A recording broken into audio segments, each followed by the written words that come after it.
शुरू करते हैं क्वेश्चन नंबर 5 से। इस क्वेश्चन में हमें बोला गया कि हमारे पास एक सेट है, सेट ए, इसके पास एलिमेंट्स आते हैं 1 2 3 4 एंड 6 और हमसे बोला गया let R be a relation on A defined by a comma b such that a and b belongs to A, b is exactly divisible by a, write R in roster form, find domain, find range. मतलब क्या है कि set हमको ये दिया हुआ है और एक रिलेशन आर है जो ऑन सेट ए है। ऑन सेट ए का मतलब क्या हुआ, relation is from A to A. ठीक है, ऑन सेट ए का मतलब होता है, ऑन ए का मतलब होगा कि ए से ए जा रही रिलेशन, और डिफाइन की गई रिलेशन कि पहला एलिमेंट स्मॉल है, दूसरा स्मॉल बी, ये दोनों ही बिलोंग करेंगे सेट ए से। कंडीशन है कि जो बी है ये एग्जैक्टली डिविजिबल होना चाहिए ए से। ठीक है, पहला पार्ट करते हैं। देखो पहले पार्ट में हमें रोस्टर फॉर्म में लिखना है। ठीक है, तो यहाँ पर पहला पार्ट रोस्टर फॉर्म में क्या होगी रिलेशन। देखो जो हमें सेट ए गिवन है उसके अंदर आते हैं एलिमेंट 1 2 3 4 एंड 6। कंडीशन क्या बताई मैंने भी आपको कि जो बी है ये ए से एग्जैक्टली डिविजिबल होना चाहिए। मतलब मुझे ए और बी लेते हुए ध्यान रखना पड़ेगा कि ए के टेबल में बी आता हो। ठीक, तो अगर मैं 1 लूँ तो 1 के टेबल में तो सारे आएंगे, मतलब 1 के साथ तो सब आएंगे। ठीक है, 1 1। ठीक है, तो यहाँ पर ए की वैल्यू 1 हो गई, बी की वैल्यू 1 हो गई, तो 1 से 1 डिविजिबल हो जाता है। इसी तरह से 1 2, ठीक है, 1 2 को डिवाइड कर सकता है।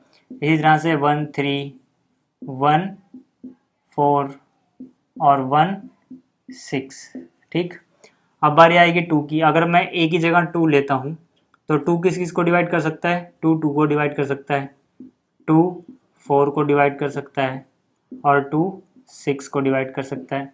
अगर मैं यहाँ पर 3 लेता हूँ ए की जगह तो 3 3 को डिवाइड कर सकता है और 3 6 को भी डिवाइड कर सकता है, तो यहाँ से 3 और 6 आएगा। अगर मैं यहाँ पर 4 लेता हूँ तो 4 सिर्फ 4 को डिवाइड कर सकता है, यहाँ पर जितने भी एलिमेंट है उनमें से। और अगर मैं ए की जगह 6 लेता हूँ तो 6 6 को डिवाइड कर सकता है। ठीक है, तो ये आ गई हमारी रिलेशन की रोस्टर फॉर्म। ठीक, तो रोस्टर फॉर्म पहला पार्ट हो गया। दूसरे पार्ट में हमसे क्या बोला गया, दूसरे पार्ट में बोला गया कि डोमेन फाइंड आउट करो। ठीक है, तो यहाँ से अगर मैं आपको डोमेन बताऊँ, ठीक, तो ये हो गया डोमेन। एक बार कैमरे में देख लो आ रहा है कि नहीं।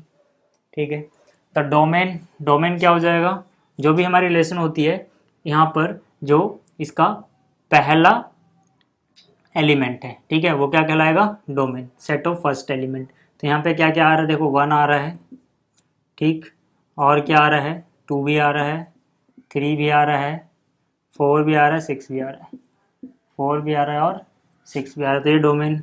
रेंज की बात करते हैं। रेंज में क्या होगा, थर्ड पार्ट जो है रेंज निकालना है इसमें। ठीक है, सेकंड हो गया। रेंज में क्या आएगा, सेकंड एलिमेंट का सेट। सेकंड एलिमेंट में 1 आया है, 2 भी आया है, 3 भी आया है, 4 भी आया है, ठीक है, 4 भी आया है और 6 भी आया है। जो चीज़ रिपीट हो रही है उनको आपको बार बार नहीं लिखना, एक ही बार लिखना है। ठीक है, तो ये था क्वेश्चन नंबर 5। उम्मीद आपको समझ में आ गया होगा। अब बात करते हैं अगले क्वेश्चन की। अब देखो जो क्वेश्चन नंबर 6 है इसमें हमसे बोला गया determine the domain and range of a relation R defined by R is equal to x comma x plus 5 x belong to this set.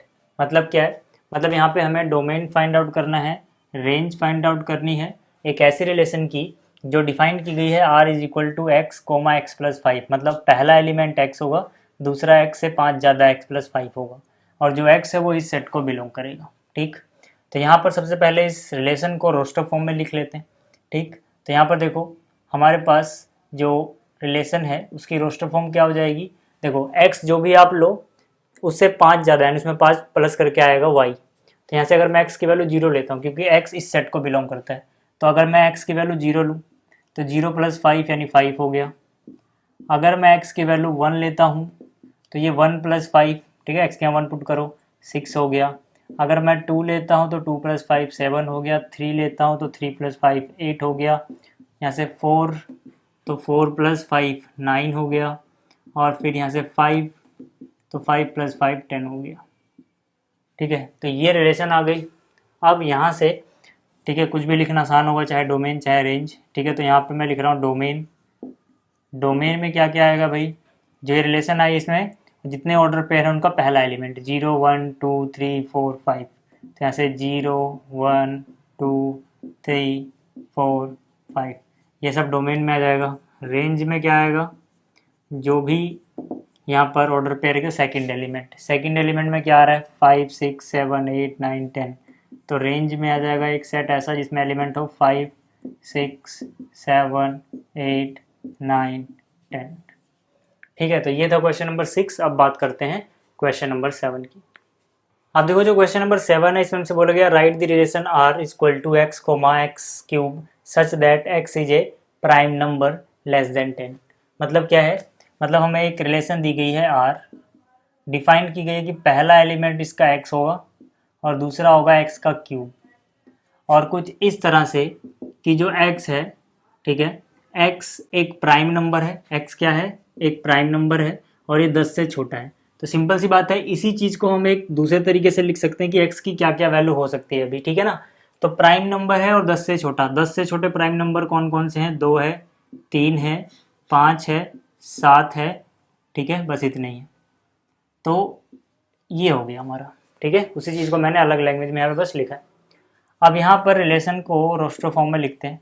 अगर मैं यहाँ पर 2 लेता हूँ, ठीक है, एक पहला प्राइम नंबर मैंने क्या लिया 2 एक्स की जगह, तो यहाँ पे 2 का क्यूब कितना होगा 8। इसी तरह से अगर मैं 3 लेता हूँ तो 3 का क्यूब कितना होगा 27। और इसी तरह से अगर मैं यहाँ पे 5 लेता हूँ तो 5 का क्यूब कितना होगा 125। और अगर मैं 7 लेता हूँ तो 7 का क्यूब कितना होगा 343। तो यहाँ से ये आ गई रिलेशन की रोस्टर फॉर्म, ठीक है। इसमें सिर्फ इतना ही बोला गया था, इतना ही करना था। तो ये था क्वेश्चन नंबर 7। अब बात करते हैं क्वेश्चन नंबर 8 की। अब देखो जो क्वेश्चन नंबर 8 है इसमें हमसे बोला गया let A equal to this and B equal to this, find number of relations from A to B. मतलब कि यहाँ पर हमें जो रिलेशन दी गई है वो फ्रॉम ए टू बी है, और हमें क्या बताना है, हमें बताना है कितनी रिलेशन बनेंगी ए टू बी में, यानी कि हमें बताना है number of relations from A to B, ठीक है। तो देखो जब भी हमारी रिलेशन एक सेट से दूसरे सेट में जाती है और हमें नंबर ऑफ रिलेशंस बताना हो तो इसका सिंपल सा फॉर्मूला होता है 2 raise to the power number of element in A cross B, ठीक है। मतलब कि अगर ए क्रॉस बी में पी क्यू एलिमेंट होते तो पी क्यू लिख देते, जैसे कि आपकी किताब में लिखा हुआ है। सिंपल सा आप ऐसे भी याद रख सकते हो कि 2 की पावर वो नंबर आएगा जितने number of element A cross B के पास होंगे, ठीक है। तो हम क्या करते हैं, यहाँ पर ए क्रॉस बी के पास कितने नंबर ऑफ एलिमेंट है वो निकाल लेते हैं।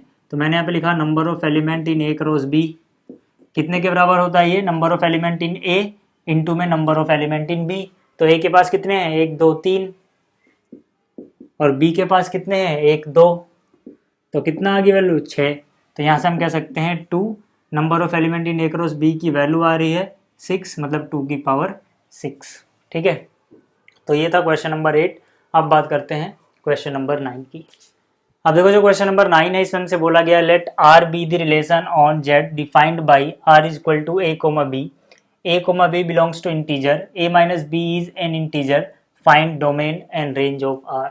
मतलब क्या है, मतलब आर जो है एक रिलेशन है, कहाँ से कहाँ डिफाइंड है, relation on Z. On Z का मतलब क्या हुआ, relation is defined from Z to Z. Z क्या है, जेड एक सेट ऑफ इंटीजर्स होता है, ठीक है।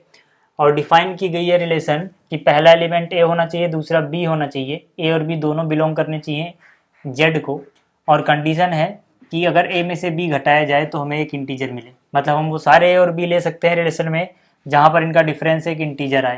तो यहाँ से हम कह सकते हैं as A comma B belongs to set of integer, ठीक है। तो ये इम्प्लाई करता है कि A minus B will always be a integer, ठीक है। अब इसका मतलब क्या हो गया, इसका मतलब ये हुआ कि अगर ए भी इंटीजर है और बी भी इंटीजर है, दोनों ही क्या है इंटीजर, तो इनका डिफरेंस भी हमेशा एक इंटीजर ही आएगा, ठीक है। आप कोई भी इंटीजर ले लो दुनिया में, ठीक है, 5 - 3, ठीक है, ए की जगह ये लिया हमने, बी की जगह ये लिया, आंसर क्या आया 2। अगर आप इसको 3 लो इसको 5 लो, आंसर क्या आएगा -2, दोनों इंटीजर होते हैं। आप दुनिया में कोई भी इंटीजर ले लो, अगर आप दोनों इंटीजर लेते हो तो उनका डिफरेंस भी हमेशा इंटीजर ही आता है। इसका मतलब क्या, इसका मतलब कि हम सारे के सारे ए ले सकते हैं जो यहाँ पर जेड को बिलोंग करे। तो डोमेन क्या होता है, डोमेन होता है भाई हमारे रिलेशन में हम पहला एलिमेंट क्या पुट कर सकते हैं, यही तो डोमेन होता है। ठीक है। और रेंज क्या होता है, हम दूसरा एलिमेंट क्या पुट कर सकते हैं, उसका सेट।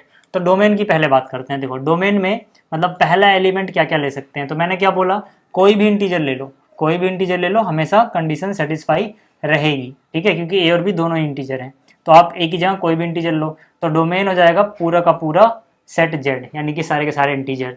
इसी तरह से रेंज, अगर आप ए और बी क्या ले रहे हो, इस तरह से कि ये इंटीजर से ही आ रहे हैं, तो जाहिर सी बात है यहाँ पे रेंज मिलने वाली है आपको, वो भी क्या होगी, इंटीजर ही होगी।